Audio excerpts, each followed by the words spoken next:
Praise the Lord. இன்றைய தியானம் சங்கீதம் 37வது அதிகாரம் 18 முதல் 31 வரை. உத்தமர்களின் நாட்களை கர்த்தர் அறிந்திருக்கிறார். அவர்கள் சுதந்திரம் என்றென்றைக்கும் இருக்கும். அவர்கள் ஆபத்து காலத்திலே வெட்கப்பட்டு போகாதிருந்து பஞ்ச காலத்திலே திருப்தி அடைவார்கள். துன்மார்க்கரோ அழிந்து போவார்கள். கர்த்தருடைய சத்துருக்கள் ஆட்டுக்குட்டிகளின் இனத்தை போல் புகைந்து போவார்கள்.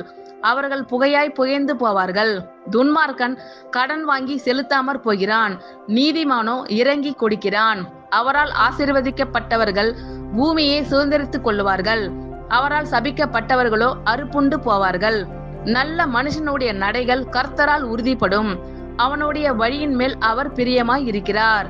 அவன் விழுந்தாலும் தள்ளுண்டு போவதில்லை. கர்த்தர் தமது கையினால் அவனை தாங்குகிறார். நான் இளைஞனாய் இருந்தேன், முதிர் வயது உள்ளவனும் ஆனேன். ஆனாலும் நீதிமான் கைவிடப்பட்டதையும் அவன் சந்ததி அப்பத்துக்கு இறந்து திரிகிறதையும் நான் காணவில்லை. அவன் நித்தம் இறங்கி கடன் கொடுக்கிறான். அவன் சந்ததி ஆசீர்வதிக்கப்படும். தீமையை விட்டு விலகி நன்மை செய், என்றென்றைக்கும் நிலைத்திருப்பாய். கர்த்தர் நியாயத்தை விரும்புகிறவர். அவர் தமது பரிசுத்தவான்களை கைவிடுவதில்லை. அவர்கள் என்றைக்கும் காக்கப்படுவார்கள். துன்மார்களுடைய சந்ததியோ அறுப்புண்டு போம்.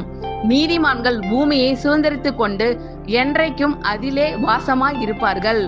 நீதிமானுடைய வாய் ஞானத்தை உரைத்து அவனுடைய நாவு நியாயத்தை பேசும். அவனுடைய தேவன் அருளிய வேதம் அவன் இருதயத்தில் இருக்கிறது. அவன் நடைகளில் ஒன்றும் பிசகுவதில்லை.